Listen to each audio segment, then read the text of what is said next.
My name is Julie Stark, and I've worked at the AE Seaman Mineral Museum for about 2.5 years as a sales and office assistant. I recently decided to partake in the university's offer of Lean White Belt certification courses.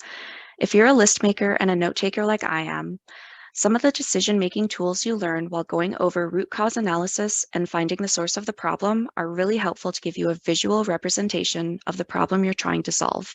I especially like the fishbone diagram, so that's what I used as my post-training homework assignment, and that's what I'm doing my Teachback on for you today. The fishbone diagram is also known as the cause and effect diagram, where you choose a certain problem and then try to identify why that problem exists and what could be affecting it. This is what a fishbone diagram generally looks like. You can use the template provided on the Continuous Improvement website or draw your own on a piece of paper. Start with putting your problem at the head of the fish.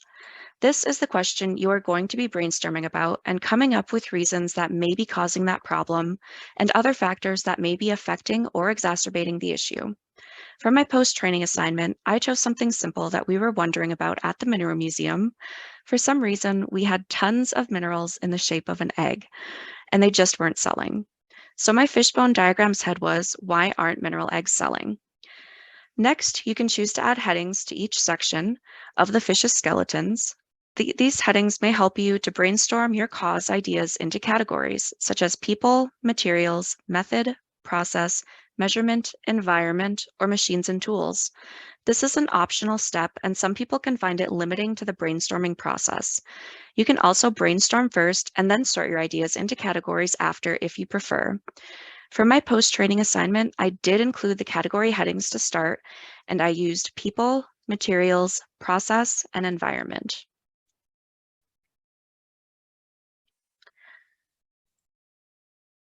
The third step is the important step, which is the brainstorming, and you can choose to do it on your own or with a colleague or supervisors. Try to think of all the reasons your problem is occurring, even if they seem vague or very particular or even unlikely. Trying to put yourself in someone else's shoes and see how they would think about it can help as well. In my case, I had to put myself in the customer's shoes to figure out why the mineral eggs just weren't selling. Some of the ideas I came up with were, some people just don't like egg-shaped minerals. It's not the right season to sell eggs as they are typically associated with springtime and Easter. The eggs are not located in a centralized, very visible location. Some of the eggs are dyed unnatural colors, and some people prefer natural colors when buying minerals.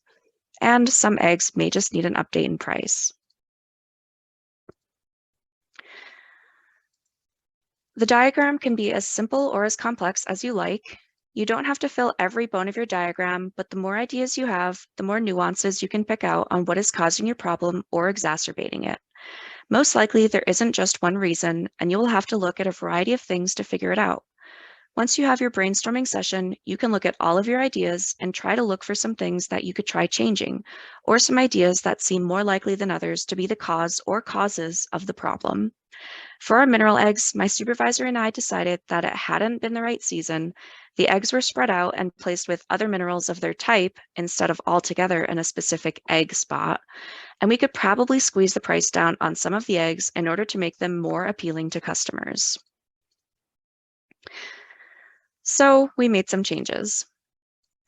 Luckily, spring was right around the corner as it was the very beginning of April. We decided to have an excellent spring sale on all egg-shaped minerals. My supervisor and I lowered some of the eggs in price.